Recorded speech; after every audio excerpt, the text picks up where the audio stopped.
এই মুহূর্তে রাজধানীর গাবতলীতে ইউরোপিয়ান ইউনিভার্সিটির সামনের বস্তিতে যে আগুন লেগেছে রাত 2টা 2:30টা নাগাদ, সেখানে আমরা অবস্থান করছি।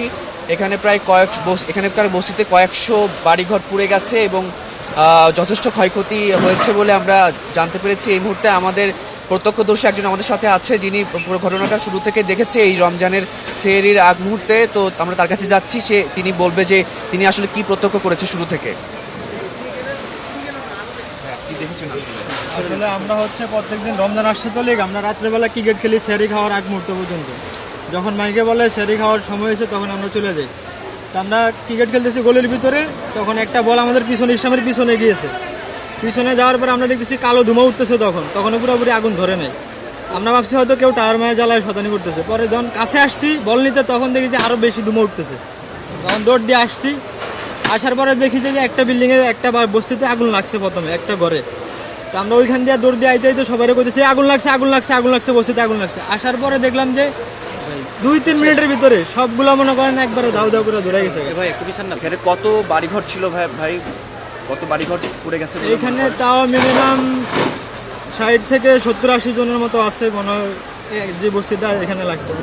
4টা বস্তি মোট, একটা বস্তিতে প্রথমে লাগছে, এরপরে মনে করেন আর বাকিগুলো ধরছে। আপনি কতক্ষণে আগুন নিয়ন্ত্রণে আসছে আপনার সামনে? সেটা আগুন নিয়ন্ত্রণে আসতে প্রায় 1 থেকে 1.5 ঘন্টার মতো লেগে গেছে। ফায়ার সার্ভিসের ওনাদের সার্ভিস খুব ভালো হয়েছে। ওনারা না থাকলে আমার পানি আগুন নিবানের কোনো সিস্টেম ছিল না। ওনারা অনেক হেল্প করছে, অনেক। ওনাদের জন্য এই আগুন নিয়ন্ত্রণে আসছে। জি, আর ক্ষয়ক্ষতির মধ্যে মানুষ কোনো আহত হয় নাই, তার আগে বের হয়ে গেছে। আর মূলত এইখানে আপনার ওই গাড়ির কেমিক্যালে কারখানা ছিল, ওইখান থেকে আগুনের উৎপত্তি শুরু হয়েছে। আমাদের দোকানপাট, আমাদের বাড়ি ঘরে কোনো ক্ষয়ক্ষতি হয় না। কিন্তু এই পুরা যে এটা কিন্তু বস্তি না, এটা প্রপার্টি একটা মানে মালিকানা জায়গা। এখানে একটা রূপ ছিল, এটা সম্পূর্ণ পুড়ে গেছে, কিন্তু কোনো বস্তি না এখানে। না না, এটা পুরো মালিকানা জায়গা। যেখান থেকে শুরু হয়েছে, আমি যখন শুনতে পাই, আমি বাসায় শুয়েছিলাম, ভিডিও দেখতেছিলাম, পরে ফ্রেন্ডে ফোন দিয়েছে যে আগুন লাগছে আমাদের ভার্সিটি। এটা ভাই ঠিক আছে, ইউরোপিয়ান ইউনিভার্সিটি। তো বলছে যে ভার্সিটি বস্তিতে আগুন লেগছে। আমরা বাসায় যেখানে পারছি বলছি বিদ্যুৎ অফ করে, সাথে সাথে এসে দেখি ফায়ার সার্ভিস আগের থেকে এখানে রয়েছে। পরে ফায়ার সার্ভিসের সাথে আমরা সাধারণ জনগণও অনেক যতটুকু হেল্প করার দরকার ছিল, এই প্রথম থেকে শেষ পর্যন্ত আমরা ছিলাম। আর এখন আগুন নেভাইতে প্রায় আগুন নিয়ন্ত্রণে আমরা আনতে পারছি এতক্ষণ পর। ঠিক আছে, আল্লাহর রহমতে ইনশাল্লাহ এখন সব কিছুই পুড়ে গেছে যা আছে। কতগুলো ঘর বাড়ি ছিল? তাও ভাইয়া প্রায় 400-500 উপরে ঘর বাড়ি ছিল। ঠিক আছে, সব পুড়ে গেছে। এই মুহূর্তে আগুন যদিও আমরা দেখতে পাচ্ছি যে নিয়ন্ত্রণে এসেছে এবং ফায়ার সার্ভিসে 8টি ইউনিট এখানে আগুন নিয়ন্ত্রণে কাজ।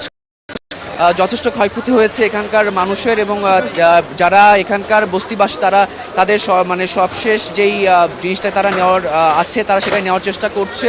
মানে যেটুকু জিনিস তারা নিয়ে এখান থেকে তাদের রক্ষা করতে পারবে মনে করছে, তারা সেটাই রক্ষা করার চেষ্টা করছে। ক্ষয়ক্ষতির পরিমাণ খুব বেশি হয়েছে এবং সব কিছুই খুবই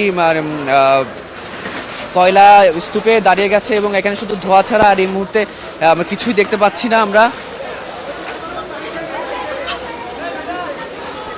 ফায়ার সার্ভিসে 8টি ইউনিট এখানে কাজ করেছে আগুন নিয়ন্ত্রণে এবং এখানকার যেমন শুনতে পেলাম যে এখানে 4টি বস্তি এখানে পরপর ছিল। সেখানের প্রায় 100 পরিবার এখানে বাস করতো এবং সেখানে এদের যেই শেষ সম্বলটুকু সেটাই তারা হারিয়েছে এবং তারা চেষ্টা করছে যে আমরা দেখতে পাচ্ছি যে তাদের শেষ যেই সম্বলটুকু তারা এখান থেকে নিতে পারে তারা সেটাই নেওয়ার চেষ্টা করছে।